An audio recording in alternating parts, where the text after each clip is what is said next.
लोकसभा निवडणुकीनंतर तिसऱ्यांदा नरेंद्र मोदी देशाचे पंतप्रधान बनले। आता महाराष्ट्रातील विधानसभा निवडणुका जिंकण्याची भाजपची रणनीती आहे। त्याचाच एक भाग म्हणून विधानसभा प्रवासी अभियान अंतर्गत शुक्रवारी जिल्हास्तरीय कार्यकर्त्यांची बैठक झाली। खासदार धनंजय महाडिक आणि आमदार अभय पाटील यांनी विधानसभा निवडणुकीच्या अनुषंगाने कार्यकर्त्यांनी कसं काम करावं याबाबत माहिती दिली। भारतीय जनता पक्षाच्या वतीने विधानसभा प्रवासी अभियान सुरू आहे। या अभियानातील नेते आणि बेळगावचे आमदार अभय पाटील शुक्रवारी कोल्हापूर जिल्हा दौऱ्यावर आले होते। खासदार धनंजय महाडिक यांच्या समवेत त्यांनी भाजप पदाधिकारी आणि कार्यकर्त्यांची जिल्हास्तरीय बैठक घेतली।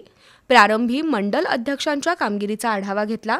त्यावर समाधान व्यक्त करत प्रत्येक मंडल अध्यक्षाने कार्यकर्त्याच्या भूमिकेतून जनतेपर्यंत पोहोचावं आणि केंद्र सरकारने गेल्या 10 वर्षात केलेल्या कामगिरीचा प्रचार प्रसार करावा असं आवाहन केलं।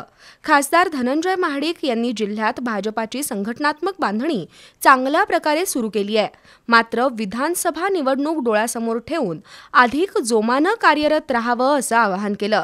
यावेळी माजी आमदार अमल महाडिक, सत्यजित कदम, महेश जाधव, विजय जाधव, राजवर्धन नाईक निंबाळकर, संजय सावंत यांच्यासह भाजप पदाधिकारी उपस्थित होते।